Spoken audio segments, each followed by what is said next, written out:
Welcome to my talk on cumulative effects of triadic closure and homophily on social networks. This talk is based on a paper with the same name we published last May on Science Advances, and you can find all the details there. I'm Mikko Kivelä from Aalto University in Finland, but this is a joint work of multiple people that are listed here. The motivation we had for this work is that people all around seem to be in groups where they are very similar to each other. So there are very obvious examples of this thing, like groups where political opinions are shared, which can also be problematic and lead to polarization and echo chambers, as have been discussed a lot. But it can be also something as harmless as being a fan in the same sports club. And the similarity doesn't even need to be on something where you can change your view, like sports or politics.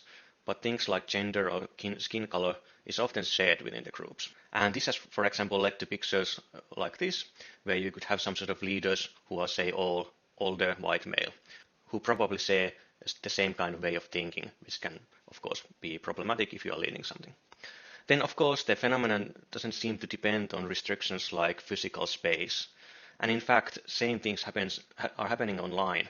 And it can even be worse online, so you get these polarized pictures if you plot networks of opinion sharing in online networks. So the question is that why is this happening? Why are we in these homogeneous groups?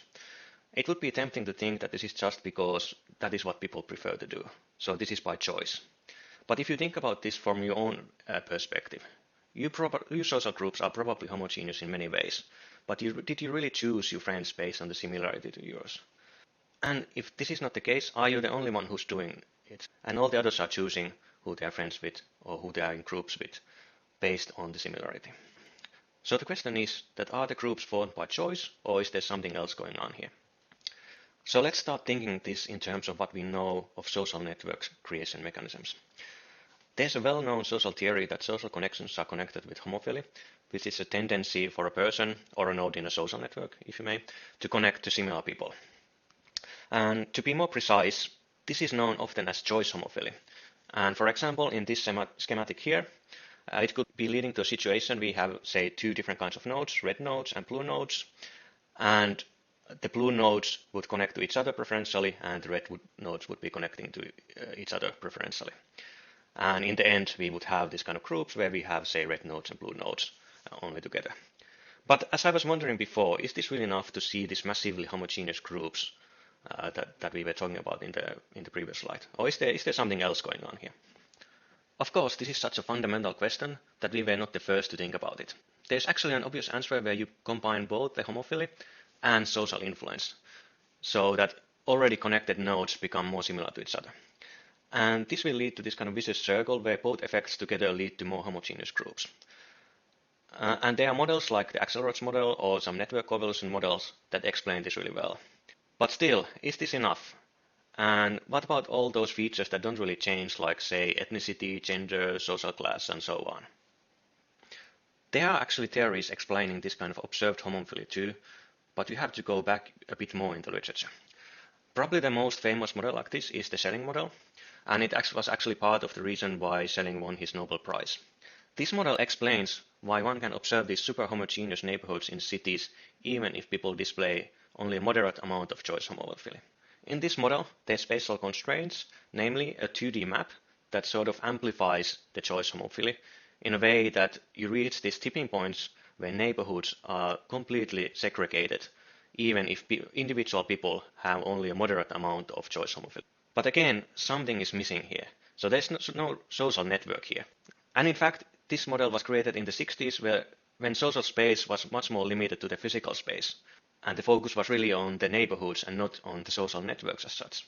But clearly we now live in this networked age where social networks, and especially those that are online, don't really have these spatial constraints. So the question that we set out to answer in our work was to see if we can define something like the Schelling model, but for network. But what are such network constraints that would lead to this amplifying homophily similar to these spatial models from the 60s? Can we find these constraints? What I want to argue here is that triadic closure does the job of spatial constraints that you have in this Schelling model and other spatial models. So what happens in triadic closure is that similar to you being close to your neighbors of neighbors in those neighborhoods of the Schelling model, in social networks you meet people by your network neighbors introducing them to you. Or if you put this in the other way, you meet people through your previous connections. So this seems very similar to the spatial constraints in this sense.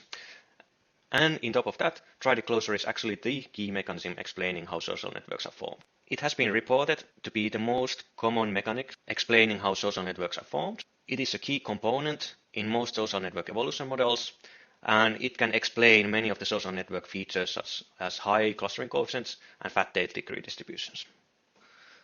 So how does Triadic closure interact with homophilic group structure? Let's say that we have two groups in our network, group A and group B, and we measure the fraction of links that go inside the groups and between the groups. And let's say that for simplicity that the groups are of equal size and symmetric, then we only need to measure the fraction of links within the group, which are here called TAA, which is also a measure of amount of homophily we observe in the networks, and not necessarily the amount of homophily that people have by choice. And let's now say that we add links via this Triadic closure mechanism. This is a plot that shows what happens in this case. So on the x-axis, I have the observed homophily, so this TAA. And on the y-axis, if you follow this solid curve, I have the probability of adding a link within the group A, given that there's an existing fraction of links within the group A that is given by the x-axis. So for homophilic networks where this fraction is higher than 1/2, the higher this, the more likely you are going to add a new link within the same group, as you can see here. So more homogeneous groups there are, the more the Triadic closure is going to favor the homogeneous groups. So we have this feedback loop that we were looking for. Now, of course, alone, the Triadic closure is not going to maintain this group structure, except for two exceptions.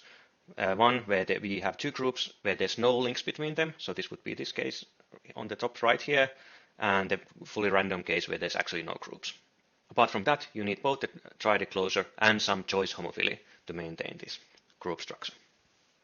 So now we have all the elements we need for a network model to model these feedback loops. So we have some social network models that has nodes and links, and some initial states where the nodes are wired in some way, say completely randomly. And in addition to that, every node belongs to two groups.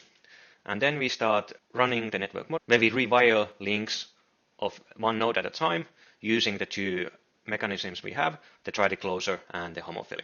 And as we run this rewiring mechanism, the network is going to be updated all the time, and we will see how do these two mechanisms act together, what is the result of that. So here's a diagram how these two mechanisms fit together.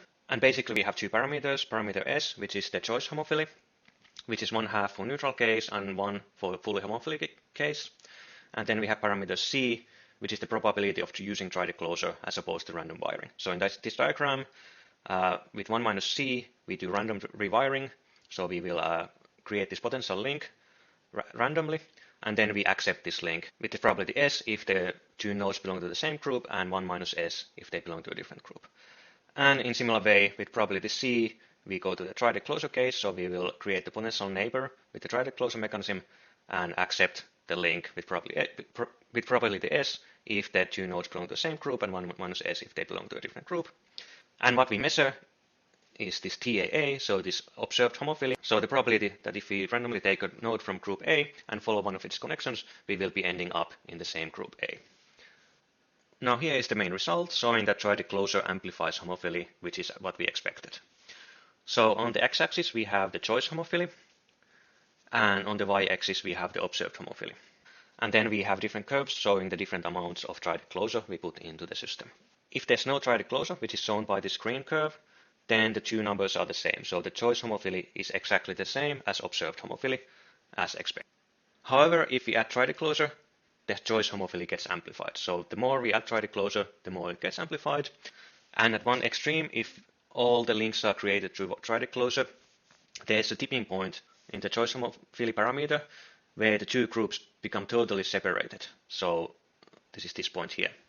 Now, as you can see in this plot, we have the simulations as this x's here, and a mean field solution that is solved analytically as the solid lines. And because we have this mean field analytical solution, we can really easily explore the parameter space of this model. And we did this exploration using linear stability analysis. And to a bit of a surprise, the homophily amplification that I just showed you in the previous slide is not the only solution that we found. But instead, there seems to be some sort of relatively rich structure of fixed points in the model that are listed here. And what happens is that you can sometimes even see multiple fixed points for the same parameter values, which means that in this model there's some sort of hysteresis in the system, and depending on the initial conditions you have, you might end up in one fixed point instead of another fixed point.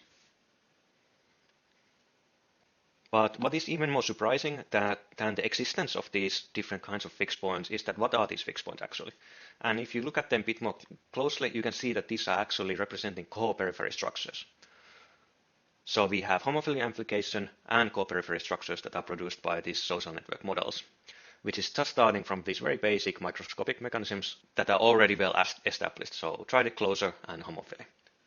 But now what we have is a model using these two that produces core-periphery structure. And this is interesting because this structure has been observed in real networks, but the models that produce this kind of network starting from this kind of microscopic mechanisms are not really developed before ours. We then also fitted the model to multiple real-world social network datasets, and we saw that our model predicts that the homophily we see in them could be in large parts due to the choice homophily being amplified with the triadic closure mechanism. And what this means is that the choice homophilies don't actually need to be very large in order for us to see these large observed homophily effects that we see in our real social networks. We also saw some evidence of the core-periphery structures that were explained by our model. So that is everything I have time for now. So in summary, triadic closure on social networks does seem to amplify choice homophily that people have. So it looks like that people would be more homophilous than they actually are. And maybe even more interestingly, core-periphery structure can be explained by the combination of these two mechanisms. If you're interested in knowing all the details, just go and have a look at our article, which is freshly out in Science Advances. Thank you for listening.